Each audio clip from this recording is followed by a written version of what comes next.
In a prestigious university known for its competitive environment and high academic standards, there was a young man named Marcus Johnson. Marcus was different from many of his classmates. He wasn't just another face in the crowd. He stood out because of his determination, his passion for learning, and his quiet confidence. Growing up, Marcus had always been fascinated by how things worked. From taking apart old radios as a child to building model bridges in high school, he knew early on that engineering was his calling. But getting to this point hadn't been easy. As one of the few black students in his program, Marcus often felt like he had to work twice as hard to prove himself. Still, he refused to let anything, or anyone, stand in his way. The university itself was a place where brilliance thrived, but it also had its share of challenges. Some professors pushed their students relentlessly, believing that pressure brought out the best in them. Others, however, seemed more interested in maintaining a certain image or status quo. Among these professors was Dr. Evelyn Hartwell, a well-respected yet intimidating figure in the mathematics department. Dr. Hartwell taught calculus, a subject that struck fear into the hearts of even the brightest students. She was known for her sharp wit, her unyielding expectations, and her tendency to call out those she believed weren't living up to her standards. While some admired her dedication, others whispered about her harsh methods and occasional lack of patience.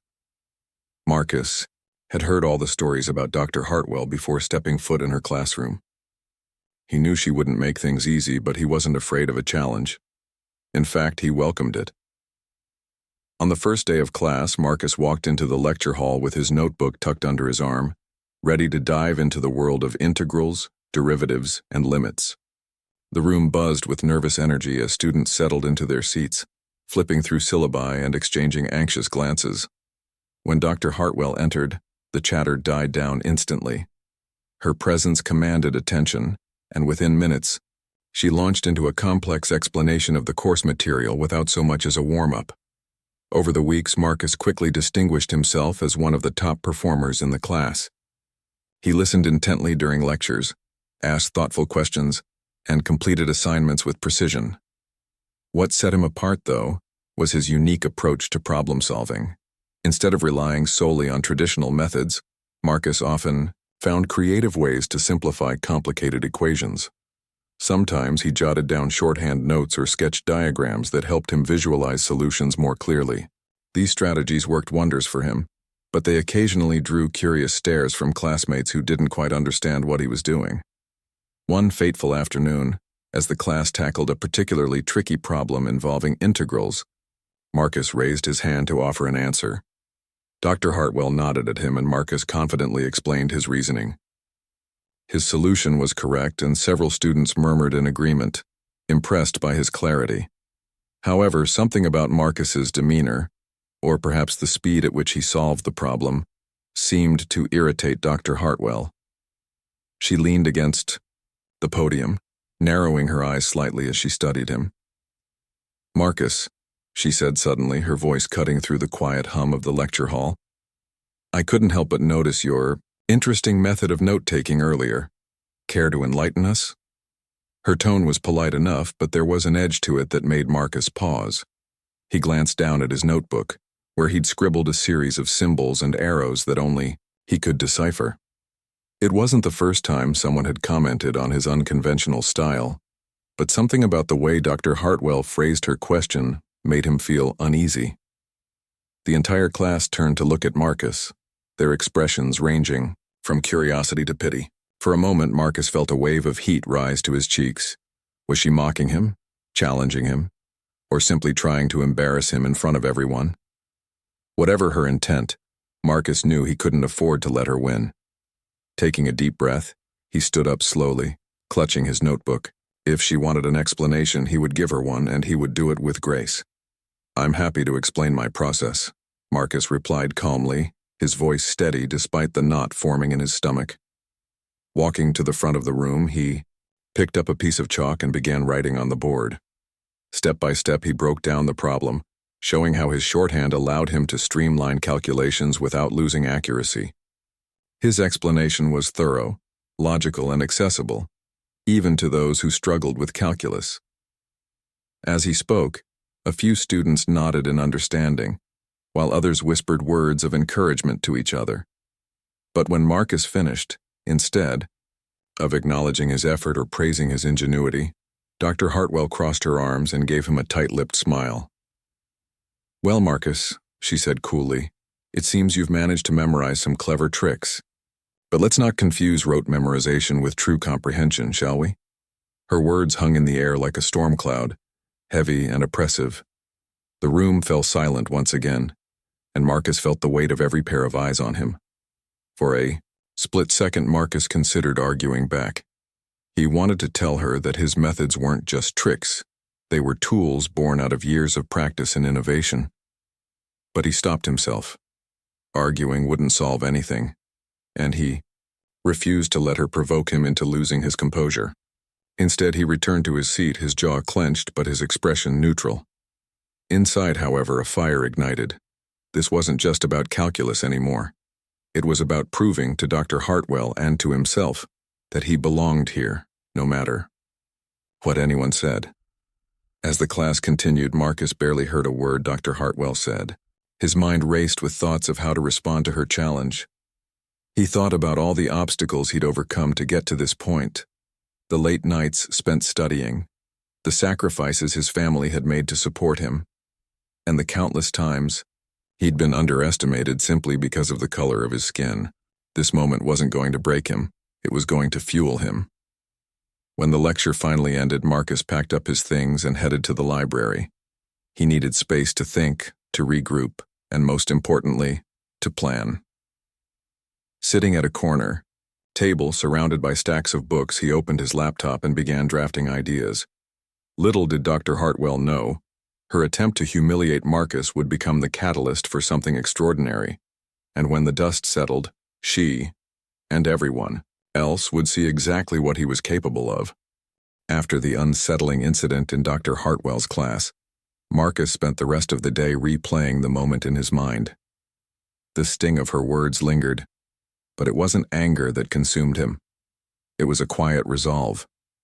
He knew that Dr. Hartwell's comment wasn't just about him. It was part of a larger pattern she seemed to follow with students who didn't fit her mold. Still, Marcus refused to let her dismiss him so easily. If anything, her skepticism only fueled his determination to prove her wrong, not out of spite, but because he believed in himself and his abilities. That evening, Marcus sat in his dorm room, surrounded by textbooks, notebooks, and a whiteboard covered in scribbles. His roommate, Jamal, glanced over from his desk and raised an eyebrow. "You okay, man? You've been staring at that board for hours." Marcus sighed, leaning back in his chair. "Yeah, I'm fine. Just thinking about what happened today in calculus. Dr. Hartwell basically called me out in front of everyone, like I wasn't smart enough to understand the material." Jamal frowned. "That's messed up. Did you tell her how you felt?" "No," Marcus replied firmly. "I didn't say anything. But I'm not going to let her get away with doubting me either. She thinks I'm just memorizing formulas. Fine, I'll show her and everyone else what I can really do." Jamal smirked. "All right, genius, what's the plan?" Marcus grinned, his eyes lighting up. "There's this extra credit project she announced last week. It's optional, but it's supposed to be super hard. Most people are skipping it because they think it's impossible." "Guess who's not skipping it?" Jamal chuckled. "Of course, you're gonna knock it out of the park, aren't you?" "Exactly," Marcus said, his voice steady with purpose. "And when I'm done, there won't be any question about whether I belong here or not." Over the next few days, Marcus threw himself into preparing for the project. The assignment was deceptively simple: solve a real-world problem using multivariable calculus. Students were encouraged to think outside the box and apply their knowledge creatively. For most, it was daunting. For Marcus, it was an opportunity to shine. He started by brainstorming ideas. What kind of problem could he tackle that would both challenge him and showcase his skills? After hours of research, he settled on optimizing traffic flow in urban areas, a topic that combined his passion for engineering with practical applications. It wasn't just theoretical math. It was something that could make a difference in people's lives. Once he had his focus, Marcus dove headfirst into the work. He spent late nights in the library poring over academic papers, consulting online resources, and running simulations on his laptop. When he hit roadblocks, he reached out to professors in other departments for guidance. He even teamed up with a friend from his physics class to double-check his calculations. Every step of the way, Marcus pushed himself harder than ever before, determined to leave no stone unturned. Meanwhile, Dr. Hartwell began noticing Marcus's growing intensity. At first, she dismissed it as typical student behavior. After all, many students worked hard when grades were on the line. But as the weeks went by, she couldn't ignore the fact that Marcus was putting in extraordinary effort. During lectures, he asked questions that showed he'd gone beyond the assigned readings. In group discussions, he offered insights that left his classmates nodding in admiration. And during office hours, he came prepared with detailed notes and specific queries that demonstrated a deep understanding of the material. One afternoon, after yet another session where Marcus grilled her with questions, Dr. Hartwell found herself feeling uneasy. On one hand, she admired his dedication and intellectual curiosity. On the other hand, she couldn't shake the feeling that he was proving her wrong, and that bothered her more than she cared to admit. "Why are you working so hard on this project?" she asked abruptly during one of their meetings. Her tone was sharp, almost accusatory. Marcus looked up, surprised by the question. "Because I want to learn," he replied honestly. "Is not it right?" Dr. Hartwell arched an eyebrow. "Learn? Or prove a point?" Marcus hesitated for a moment, then smiled faintly. "Maybe both. Either way, I'm giving it my best shot."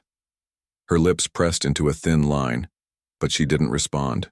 Instead, she turned her attention back to the equations on the board, circling a minor error in Marcus's work.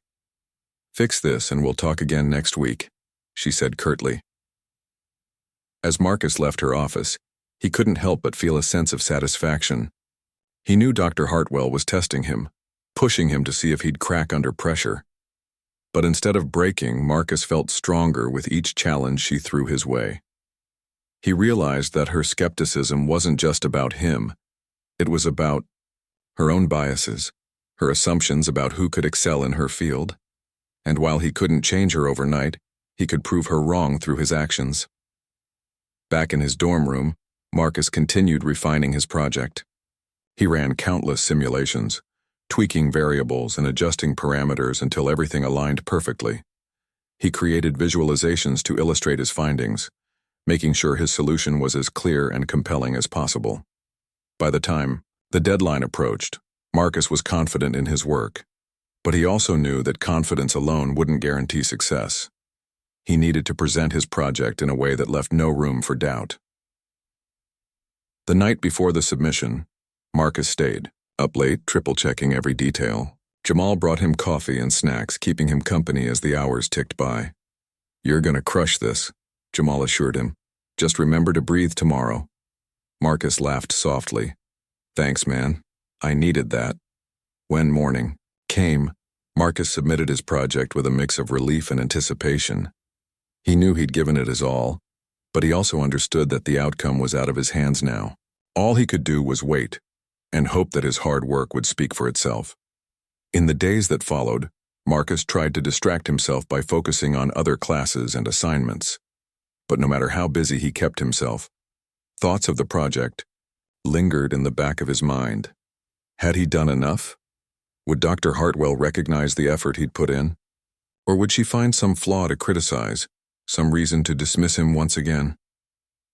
Finally, the day arrived when Dr. Hartwell announced the results. As she stood at the front of the lecture hall, holding a stack of papers, Marcus felt his heart race. She began by praising the overall quality of the submissions, though her praise was tempered with criticism. "Some of you took bold approaches," she said, scanning the room. "Others played it safe. But there's one project that stands out, not just for its technical accuracy, but for its creativity and real-world applicability." Marcus held his breath as she paused, glancing down at her notes.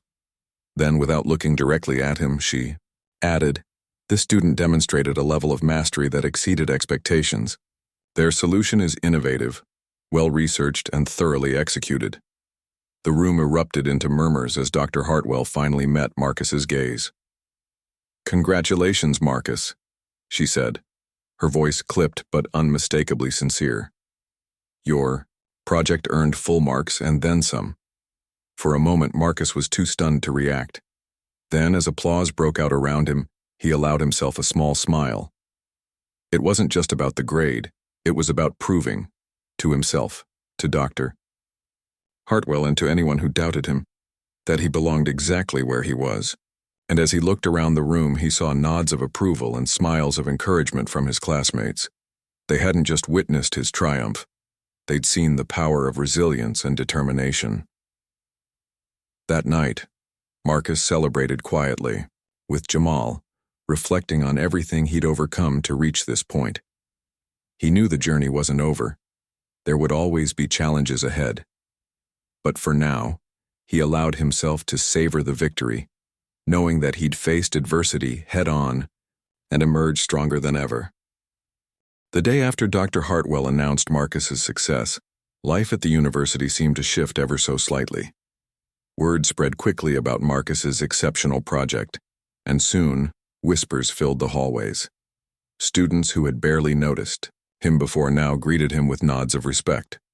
Some even approached him to ask for advice or tips on tackling difficult calculus problems. It was as if a door had opened, not just for Marcus, but for everyone around him. People were starting to see him differently, not as the black student or the guy in Dr. Hartwell's class, but as someone whose brilliance couldn't be ignored. Marcus handled the attention gracefully, never letting it go to his head. He knew that while recognition felt good, it wasn't the reason he worked so hard. Still, he couldn't deny the satisfaction of knowing that his efforts had paid off and that they had inspired others along the way. One afternoon, as he sat in the library reviewing notes for an upcoming physics exam, a freshman named Lisa timidly approached him. She looked nervous, clutching her textbook like a lifeline. "Hi, Marcus," she said softly. I hope you don't mind me interrupting. I just wanted to say thank you." Marcus blinked in surprise. "Thank me? For what?" "For showing us that we can do this," Lisa replied, gesturing vaguely toward her book.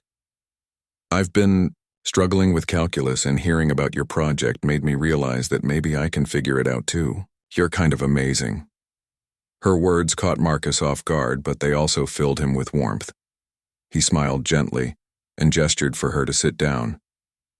"You don't have to thank me. I'm just doing what I love. But if my work helps you believe in yourself, then that makes it all worth it." They spent the next hour talking about study strategies, problem-solving techniques, and how to stay motivated when things got tough. By the time Lisa left, she looked more confident than when she'd arrived. Watching her walk away, Marcus realized something important. His journey wasn't just about personal achievement. It was about creating ripples, small changes that could inspire others to push past their own doubts and fears. Meanwhile, Dr. Hartwell found herself grappling with conflicting emotions. On one hand, she couldn't deny that Marcus's project was extraordinary. His ability to apply complex mathematical concepts to real-world problems demonstrated a level of innovation she rarely saw, even among graduate students. Yet, on the other hand, acknowledging his success meant confronting her own biases, and that was uncomfortable territory. Dr. Hartwell had always prided herself on being fair and impartial. She believed that setting high standards helped students grow, and she didn't shy away from challenging those who fell short. But deep down, she knew there was a difference between pushing students to excel and dismissing them outright. The truth was, she had underestimated Marcus from the beginning. Her initial skepticism hadn't come from a place of fairness. It had come from preconceived notions she hadn't even realized she held.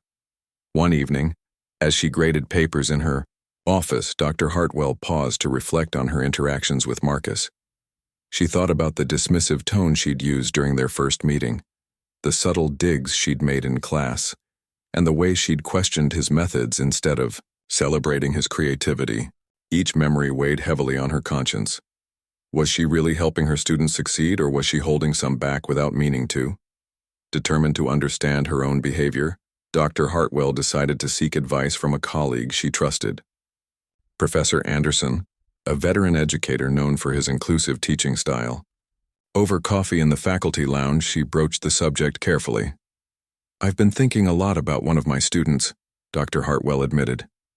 "He's incredibly talented, but I think I may have mishandled our relationship early on. I let my assumptions get in the way, and now I'm not sure how to fix it." Professor Anderson listened patiently, nodding as she spoke. When she finished, he leaned forward and said, "Evelyn, the fact that you're reflecting on this is a step in the right direction. Teaching isn't just about imparting knowledge, it's about fostering growth. Sometimes that means recognizing when we've made mistakes and making amends." His words stayed with Dr. Hartwell long after their conversation ended. For the first time in years, she began questioning not just her methods but her mindset. She started paying closer attention to how she interacted with her students, especially those who came from backgrounds different from her own. She noticed patterns she hadn't seen before, the subtle ways she might have discouraged certain students while encouraging others. It wasn't easy to confront these truths, but she knew it was necessary. Back in the classroom, Marcus continued to shine. With his extra credit project behind him, he threw himself into his other courses, determined to maintain his momentum. He joined a study group where he became both a leader and a mentor, helping his peers navigate challenging topics. He also signed up for a campus organization dedicated to promoting diversity in STEM fields. Through workshops and outreach programs, he connected with younger students who looked up to him as a role model. One Saturday morning, Marcus volunteered at a local high school to teach a workshop on engineering principles. The students were eager and full, responding to questions. Marcus saw reflections of himself, a younger version of him, hungry for knowledge but unsure if he belonged. He shared his story openly, telling them about the challenges he'd faced and how he'd overcome them. "You might feel like you don't fit in sometimes," Marcus told the group. "Trust me, I've been there, but here's the thing. You belong wherever you choose to be. Don't let anyone tell you otherwise. If you're passionate about something, chase it with everything you've got. And remember, it's okay to ask for help. No one succeeds alone." The students listened intently, hanging on to every word. Afterward, several of them approached Marcus to thank him, their eyes shining with newfound determination. One boy, in particular, stood out. He introduced himself as Jamal, not related to Marcus's roommate, and confessed that he'd almost given up on pursuing engineering because he didn't think he was smart enough. "You changed my mind," Jamal said earnestly. "I'm gonna try harder now, thanks, Marcus." Hearing those words, Marcus felt a surge of pride. This was why he kept going, even when things got tough. Every moment of struggle, every late night spent studying, every ounce of resilience, it all mattered, because it allowed him to make a difference in someone else's life. As the semester progressed, Marcus's reputation continued to grow. Professors outside his department began taking notice of his work, and invitations to present at conferences started rolling in. He juggled his responsibilities with grace, always prioritizing his studies while finding time to give back to the community. Despite his growing list of accomplishments, Marcus remained humble, focusing on the bigger picture rather than individual accolades. Even Dr. Hartwell found herself warming to Marcus, though she still struggled with fully admitting her earlier missteps. During one particularly grueling lecture, she posed a question that stumped the entire class. Without hesitation, Marcus raised his hand and offered a solution that simplified the problem beautifully. This time, instead of criticizing him, Dr. Hartwell nodded approvingly. "Well done, Marcus," she said simply, her voice lacking its usual edge.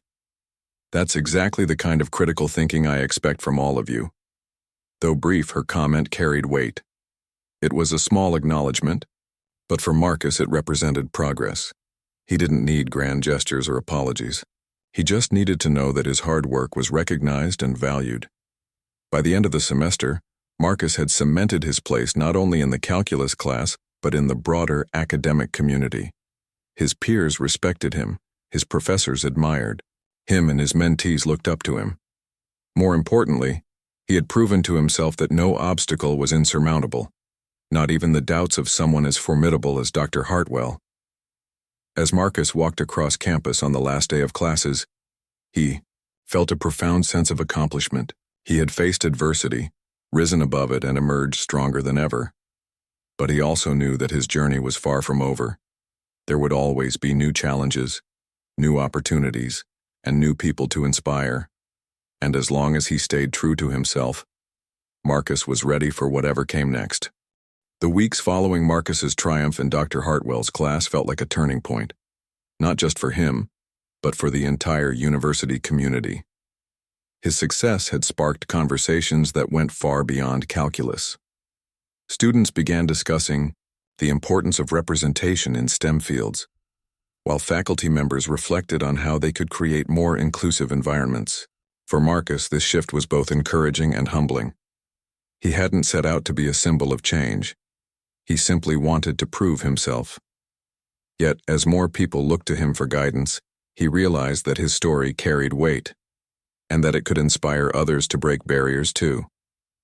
One day, after attending a meeting for the campus organization promoting diversity in STEM, Marcus received an email from an unexpected source, Dr. Hartwell.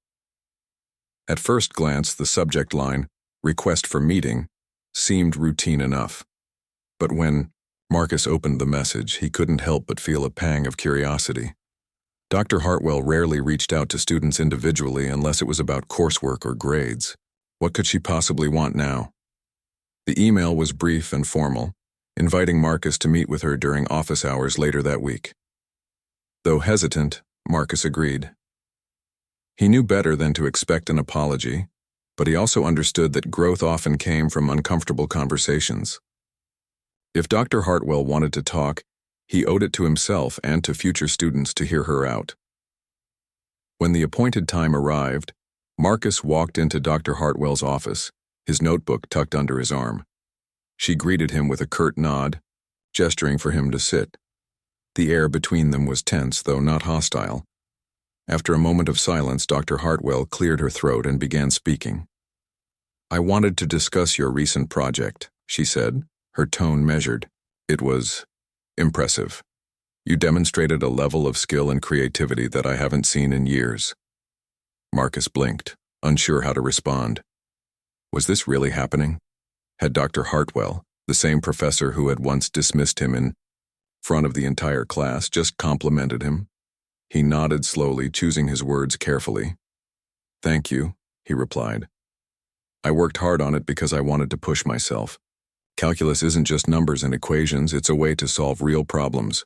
Dr. Hartwell studied him for a moment, her expression unreadable. Then, almost reluctantly, she added, "You're right, and perhaps I underestimated you at the beginning of the semester. That wasn't my intention, but it happened nonetheless." Her admission caught Marcus off guard. He hadn't expected her to acknowledge her earlier behavior, let alone admit fault. For a split second, he considered pressing her further, asking why she had doubted him in the first place, but something stopped him. Instead, he chose to focus on the present. "It's okay," Marcus said calmly. "Everyone makes mistakes. What matters is what we do next." Dr. Hartwell nodded, her lips pressing into a thin line. "Indeed. Moving forward, I'd like to involve you in some initiatives I'm planning. Programs aimed at supporting underrepresented students in mathematics. Your perspective would be invaluable." Marcus raised an eyebrow, surprised by her offer. While he appreciated the gesture, he couldn't ignore the irony of her sudden interest in inclusivity. Still, he decided to give her the benefit of the doubt. If she was willing to learn and grow, then so was he. "That sounds interesting," Marcus replied thoughtfully. "But I think it's important to include students in these discussions from the start, not just as participants, but as leaders. We know what challenges we face better than anyone else." Dr. Hartwell seemed taken aback by his response, but she quickly recovered. "You're absolutely right. Leadership should come from within the community. I'll take your input seriously as we move forward." Their conversation ended shortly after, leaving Marcus with mixed feelings. On one hand, he was glad that Dr. Hartwell was making an effort to improve. On the other hand, He wondered if her actions were genuine or merely an attempt to save face. Either way, he resolved to hold her accountable, not through confrontation but by continuing to lead by example. In the days that followed, Marcus threw himself into new projects and opportunities. He collaborated with fellow students to organize workshops designed to demystify advanced math concepts. These sessions weren't just about teaching formulas, they were about building confidence and fostering a sense of belonging. Marcus encouraged participants to share their struggles openly, reminding them that everyone learns differently, and that there's no shame in asking for help. One such workshop drew a large crowd, including several professors who came to observe. As Marcus stood at the front of the room, explaining a particularly tricky concept, he noticed Dr. Hartwell sitting quietly in the back. Her presence didn't intimidate him anymore. Instead, it motivated him to deliver his best performance yet. When the session ended, several attendees approached him to express their gratitude, while Dr. Hartwell lingered nearby, observing silently. Later that evening, Marcus reflected on the day's events. He realized that his relationship with Dr. Hartwell had evolved into something neither of them could have predicted. She was no longer just the professor who had tried to humiliate him. She was someone capable of growth and change. And Marcus wasn't just the student who had proven her wrong. He was a leader whose influence extended far beyond the classroom. As the semester drew to a close, Marcus prepared for final exams while also thinking about the future. He had already secured an internship at a prestigious engineering firm where he would spend the summer applying his skills to cutting-edge projects. But even as he looked ahead, he remained committed to giving back to his community. He planned to return to the high school where he'd taught the engineering workshop, offering mentorship to students eager to follow in his footsteps. On the last day of classes, Marcus attended a farewell gathering hosted by the diversity organization. Friends, mentors, and peers gathered to celebrate their achievements and share hopes for the future. As Marcus mingled with the crowd, he was approached by Lisa, the freshman who had thanked him months earlier. "Hey, Marcus," she said shyly. "I just wanted to let you know, I got an A in calculus thanks to you." Marcus smiled warmly, feeling a surge of pride. "That's amazing, Lisa. You did the work, you earned it. Keep going, okay?" She nodded enthusiastically before hurrying off to join her friends. Watching her go, Marcus felt a profound sense of fulfillment. This was why he kept pushing himself, not for recognition, but for moments like these, where he could see the impact of his efforts ripple outward. As the event wound down, Marcus stepped outside, breathing in the cool evening air. The campus was alive with the sounds of laughter and celebration, a stark contrast to the quiet determination he'd felt when he first arrived. He thought about how much he'd grown, not just academically, but personally. He had faced adversity, risen above it, and inspired others along the way. And yet Marcus knew that his journey was far from over. There would always be new challenges to overcome, new goals to pursue, and new people to uplift. But as long as he stayed true to his values, perseverance, empathy, and resilience, he was ready for whatever lay ahead. Standing beneath the stars, Marcus allowed himself a moment of quiet reflection.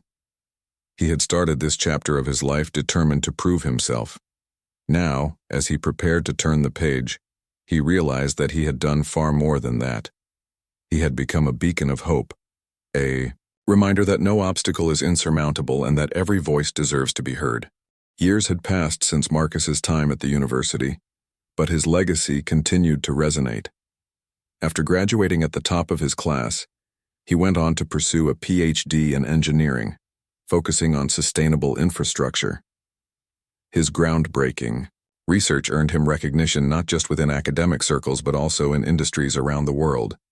Yet, despite his growing fame, Marcus never lost sight of where he came from or the challenges that had shaped him. He carried those experiences with him like a compass, guiding him toward opportunities to create meaningful change.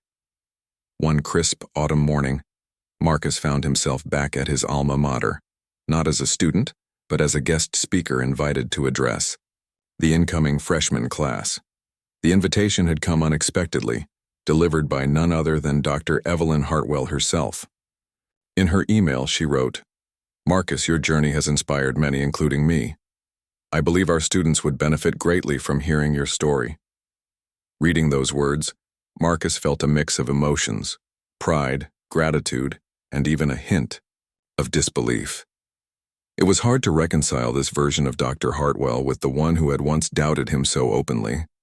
But over the years, he'd learned that people can grow if they're willing to confront their flaws. As he prepared for his speech, Marcus reflected on how much had changed since his days as an undergraduate. Back then, he'd been driven by a desire to prove himself, to silence the voices that questioned whether he belonged. Now his focus had shifted. Success wasn't about validation anymore. It was about impact. Every lecture he gave, every project he worked on, every young mind he mentored, it all contributed to a larger mission: breaking down barriers and creating pathways for others to succeed. When the day of the event arrived, Marcus walked onto campus feeling a familiar sense of nostalgia. The towering library, the bustling student union, the quiet corners of the engineering building, these places held memories of late-night study sessions, challenging exams, and moments of triumph. As he made his way to the auditorium, he noticed groups of wide-eyed freshmen chatting excitedly. They reminded him of himself all those years ago, eager, hopeful, yet slightly intimidated by the road ahead. Inside the auditorium, the atmosphere buzzed with anticipation. Students filled the seats, clutching notebooks and pens, while faculty members took their places along the front row. Marcus spotted Dr. Hartwell seated near the podium, her expression calm but attentive. For a brief moment, their eyes met, and she offered a small nod, a gesture that spoke volumes without saying a word. Marcus smiled faintly before stepping up to the microphone. "Good morning, everyone," he began, his voice steady and warm. "It's an honor to be here today, standing where I once sat as a nervous freshman trying to figure everything out. If someone had told me back then that I'd return years later to share my story, I probably wouldn't have believed them. But here we are." The audience chuckled softly, easing into the rhythm of his words.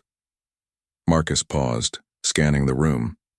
He wanted to connect with each person individually, to remind them that their dreams mattered, and that they were capable of achieving them. "I want to start by being honest with you," he continued. "College isn't easy. There will be days when you feel like giving up, when the problems seem too big and the answers too far away. I know because I've been there. I faced challenges, not just academically, but personally.